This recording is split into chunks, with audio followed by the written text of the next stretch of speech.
परवापासून RTO department जे लोक जे ड्रायव्हर ओला असू द्या, उबर असू द्या, टॅक्सी असू द्या, रिक्षा असू द्या, त्यांना जर जुजबी मराठी भाषेचं ज्ञान नसेल तर त्यांच्यावर कारवाई करणार.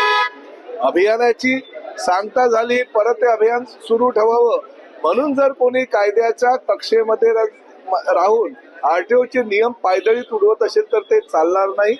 आरटीओ मध्ये 12 ऑगस्ट 2026 चा जो कायदा आहे त्या कायद्यानुसार प्रत्येकावर कारवाई केली जाईल.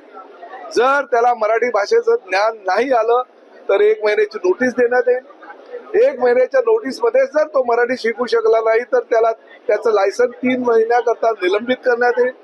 3 महिन्यामध्ये जर तो मराठी शिकला नाही तर त्याचं लायसन्स कायमचं रद्द करण्यात येईल.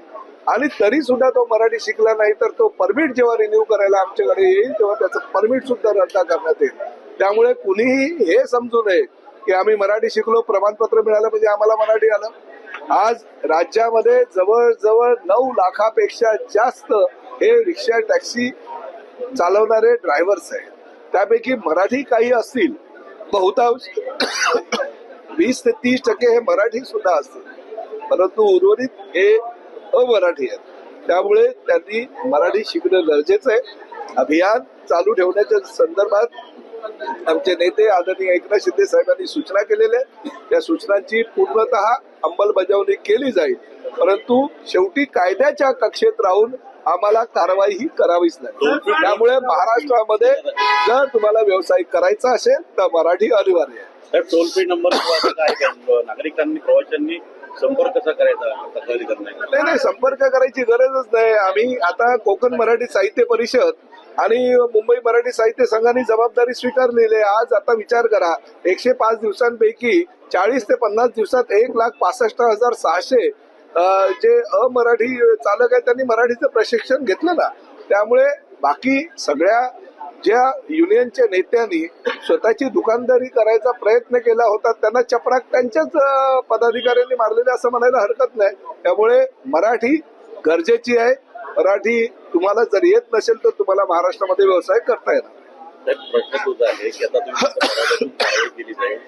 जर एखाद्या प्रवाशासोबत असा प्रसंग घडला तर त्याने तक्रार कुठे करावी, कशी करावी, काय? नाही, शेवटी तक्रारी निवारण करायची जबाबदारी नाही. आम्ही अभियान 19 तारखेला मंत्रालयामध्ये आरटीओच्या सगळ्या अधिकाऱ्यांची बैठक लावलेली आहे. बैठकीमध्ये आम्ही 1 महिन्याचं किमान एक आढावा घेऊ. 1 महिन्यामध्ये आमचे आरटीओचे अधिकारी रिक्षा चालकांशी, टॅक्सी चालकांशी संवाद साधतील. त्यांच्याकडे प्रमाणपत्र असल्यानंतर सुद्धा ते जर मराठी बोलत असेल तर त्यांच्यावर कारवाई करण्यात येणार नाही.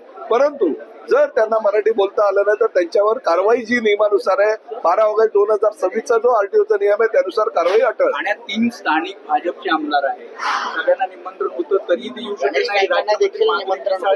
मुख्यमंत्री आले नाहीत म्हणून मराठीवर प्रेम असणारी सगळी मंडळी आज या कार्यक्रमाला होती. त्यांचं मराठीवर प्रेम जास्त असेल म्हणून कदाचित ते दुसरीकडे मराठीचे अभ्यास वर्ग घेत असतील. मी त्यांना शुभेच्छा देतो. प्रवासी तक्रार करू शकतात का? खरं म्हणजे समजा रिक्षा प्रवाशांनी तक्रारी करण्यापेक्षा रिक्षा आणि टॅक्सी ड्रायव्हरशी मराठीमध्ये संवाद साधला तर मला वाटतं तक्रार करायची गरज भासणार.